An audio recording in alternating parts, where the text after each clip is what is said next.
இந்த டைமில் என்னோட ரெண்டாவது ஃப்ரெண்ட் என்ன பண்ணான்னா, செக்யூரிட்டியோட பிளைண்ட் ஸ்பாட்ஸை கண்டுபிடிச்சு அந்த வழியாக எப்படி உள்ளே போகிறதுன்றதை அவன் கரெக்டாக பார்த்துக்கிட்டான். இப்போ நாங்கள் செக்யூரிட்டி தாண்டி உள்ளே வந்துட்டோம். இங்கே இருந்து நாங்கள் டைமண்ட் பக்கத்தில் போகணும்னா நாங்கள் மொத்தம் 4 டைப் ஆஃப் செக்யூரிட்டி சிஸ்டம்ஸை தாண்டி உள்ளே போகணும். அப்போ எங்கள் கண்ணு முன்னாடி இருந்த ஃபஸ்ட்டு ப்ராப்ளம் என்னென்னா மேக்னெட்டிக் சென்சார். அந்த மேக்னெட்டிக் சென்சாரை நாங்கள் ப்ரீச் பண்ணுறதுக்கு நாங்களே கஸ்டமாக மேட் பண்ண ஒரு அலுமினியம் பிளேட்டை வச்சு அந்த மேக்னெட்டிக் சென்சார்ஸை கவர் பண்ணணும். மேக்னெட்டை அலுமினியம் வச்சு டீல் பண்ணுறது தான் கரெக்டான மெத்தட். ஸோ அதை நாங்கள் கரெக்டாகவே பண்ணிட்டோம். ஸோ ஃபஸ்ட்டு சென்சாரை நாங்கள் தாண்டிட்டோம். ரெண்டாவதாக இருந்த சென்சார் என்னென்னா இன்ஃப்ராரெட் சென்சார்.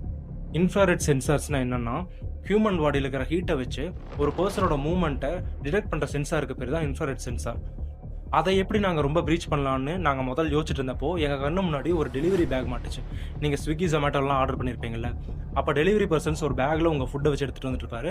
அந்த ஃபுட் எதுக்காகனா 4 சைடும் ஹீட் வெளியில் போகாமல் இருக்கணும் அப்படின்றதுக்காக ஐசோலேட் பண்ணி வச்சிருக்க பாக்ஸ் அது. அந்த பாக்ஸ்க்குள்ளே ஃபுட்டை வச்சு எடுத்துகிட்டு வரும்போது அந்த ஃபுட்டோட சூடு கம்மியாகாது. ஸோ இந்த டெக்னாலஜி எங்கள் கண்ணுக்கு பட்டுச்சு. ஸோ அதனால் நாங்கள் என்ன பண்ணோம்னா, நாங்கள் உள்ளே வரும்போதே அந்த இன்சுலேட்டட் பேட்ஸை வச்சு ஒரு கஸ்டம் மேட் ட்ரெஸ்ஸை நாங்கள் வேர் பண்ணிட்டு வந்ததுனால எங்களால் இன்ஃப்ராரெட் சென்சாரையும் ஈஸியாக ப்ரீச் பண்ணி உள்ளே போக முடிஞ்சு. மூணாவதாக எங்களுக்கு இருந்த பிரச்சனை என்னன்னா சீஸ்மிக் சென்சார். சீஸ்மிக் சென்சார் எப்படி ஒர்க் ஆகும்னா, நீங்கள் ஃப்ளோரில் நடந்து போகும்போது உங்கள் கால் ஃப்ளோரில் படும்போது ஒரு அதிர்வை உண்டாக்கும். அந்த அதிர்வை கவுண்ட் பண்ணி அதை டிடெக்ட் பண்ணி யாராவது மூவ் ஆகுறாங்களா இல்லை ஏதாவது பொருளை நீங்கள் இழுத்தாலுமே அதனால உருவாகிற அதிர்வை வச்சு அந்த சென்சார் வந்து ஒர்க் ஆகும். ஸோ இதுதான் சீஸ்மிக் சென்சார். அந்த சென்சாரை ப்ரீச் பண்ணுறதுக்காக நாங்கள் ஷூஸ் இல்லாமல் அப்படியே பொறுமையாக நடந்து போனோம். எந்த வித பாக்ஸையும் நாங்கள் வேகமாக நகர்த்தாமல் பொறுமையாக ஹேண்டில் பண்ணோம். ஸோ மூணாவது சென்சரே நாங்கள் ப்ரீச் பண்ணிட்டோம். நாலாவது எங்கள் முன்னாடி இருந்தது என்னென்னா அந்த வால்ட்டோட டோர் மட்டும்தான். என்கிட்ட ஆல்ரெடி அந்த கீயோட இம்ப்ரெஷன் இருந்ததுனால அதை வச்சு அந்த வால்ட்டோட டோரையுமே ஓப்பன் பண்ணிட்டோம். அந்த டோரை ஓப்பன் பண்ணி பார்த்தா உள்ள 160 பாக்ஸஸ் ஆஃப் டைமண்ட்ஸ் எங்கள் முன்னாடி இருந்துச்சு. எப்படி 160 பாக்ஸஸ் ஆஃப் டைமண்ட்ஸ் எங்கள் கண்ணு முன்னாடி இருந்துச்சு. நாங்கள் ஒன்றும் பெரிய பேராசை பிடிச்சவங்களாம் இல்லை. வெறும் 123 பாக்ஸஸில் மட்டும்தான் கை வச்சோம். அதுவும் பெரிய பெரிய டைமண்ட்ஸாக மட்டும்தான் எடுத்தோம். குட்டி குட்டி டைமண்ட்ஸ் எல்லாம் நாங்கள் தூக்கி வீசிட்டு போயிட்டோம்.